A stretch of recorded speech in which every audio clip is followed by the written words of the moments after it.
because you are not spending any more of ours.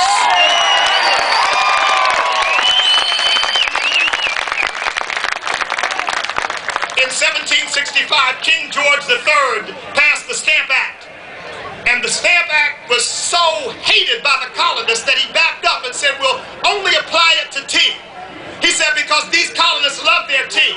And we know that they will not mind us taking their money on the tea. So they sent the East India Company into the Boston Harbor with the tea that they just knew the colonists would love.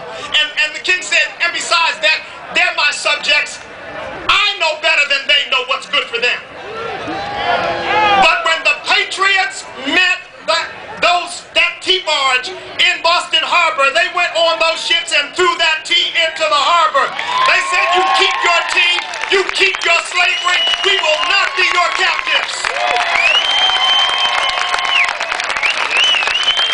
And my friends, today we have someone who misguidedly thinks of himself as a king, who thinks that he knows what is best for us.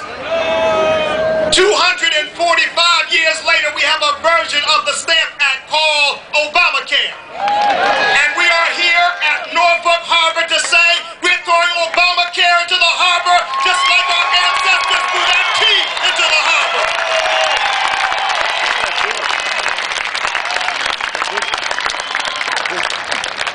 Now, I know what they've been saying about us.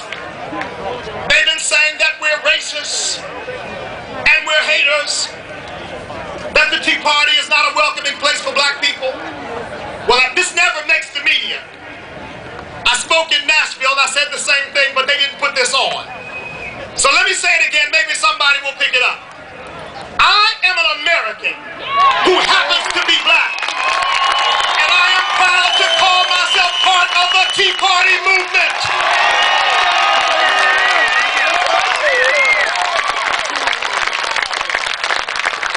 We are not haters, but we love our country. We love our Constitution.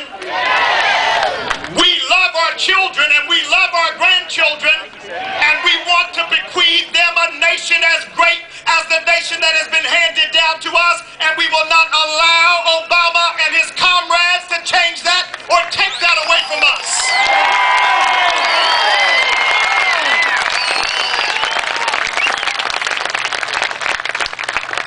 Thomas Jefferson said, government has no right to take from labor the bread which it has earned. And we have people in the White House and in the Congress now who think that they know better than we know what to do with our money. Well, when we give our money to charity and when we give our money to causes, it is called love and decency and goodness. But when government reaches its greedy hand into our pocket and takes what we do not give it for purposes which are not constitutional, that is theft. And we are saying, get your hands out of our pockets.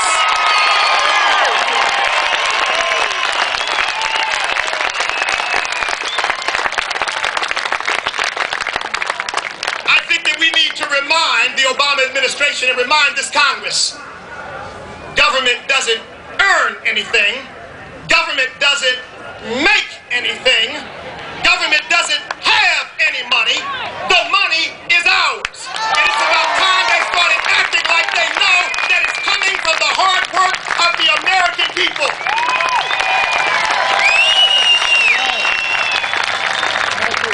And my friends, they take our money and give it to Acorn. They take our money and give it to Planned Parenthood. They take our money and do what they want to do with it. Well, we say, you have broken the Constitution enough, you have spent enough, you have indebted us enough, and we have had enough, and we will not take any more.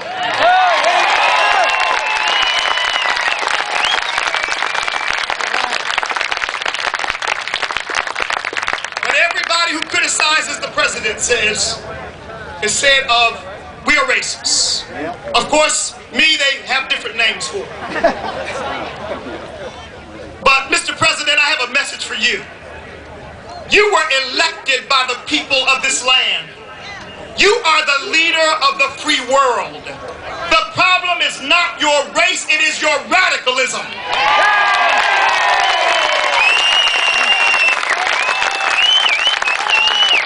The problem is not that you are black, but that you don't respect the red, white, and blue.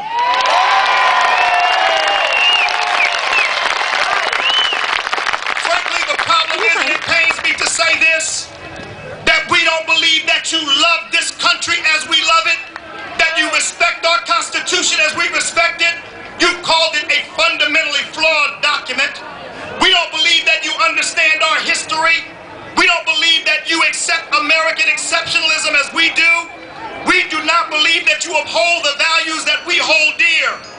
Mr. President, we believe in freedom, not government control. We believe in individual responsibility, not collectivism. We believe in private enterprise, not central command economy. We believe in the family as God ordained it. We believe in the sacredness of life from conception to birth to death. We believe in a strong defense and that the military is there to defend us, not to be a laboratory for your social experimentation with sexual orientation and sexual identity. We believe, to quote George Washington, to be prepared for war, the most effective means is that we must be prepared for war in order to preserve the peace. Therefore, we do not believe in unilateral nuclear disarmament. We do not believe in taking the use of nuclear weapons off the table in the event of a chemical or biological attack. We believe in government limited by the enumerated powers of the Constitution. We believe in taxation necessary only to do those things prescribed by that Constitution. We believe, as our Declaration of Independence states, that our rights come from our Creator, not the government. Our beliefs rest on the fact that in spite of what Mr. Obama says, we are a nation of Judeo-Christian culture, steeped in Christian values and ideals.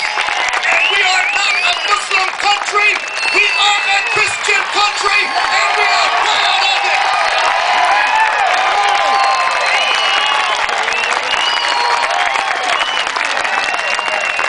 So if you'll allow me to say it this way, my friends, Mr. President, this ain't Sherwood Forest and you ain't Robin Hood.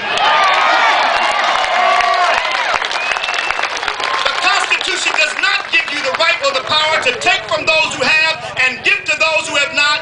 That may work for you and for Karl Marx and your comrades, but it does not work in the United States of America. Here, those decisions are left to us as individuals.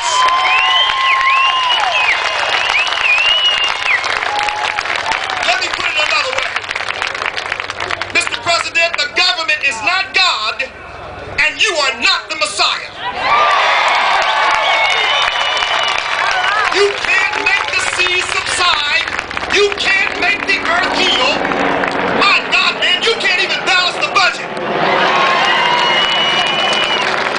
The change you bring is not the change we want or the change we believe in. When you say, yes, we can, Mr. President, we say, oh, no, you won't. Oh, no, you won't. So don't get comfortable in the White House, Mr. President. You have a 4-year lease, and we, your landlords, will not be renewing it. Harry Reid, Nancy Pelosi, all the liberals who ran healthcare down our throats, polish up your resumes. You will soon be looking for real jobs. They can make all the excuses they want and say whatever they want about us as racists and sellouts and traitors, but we will not back down. We will not quit until the country we pass to the next generation is the country which was handed down to us. We want the next generation to look back at us and say, they met the challenge. they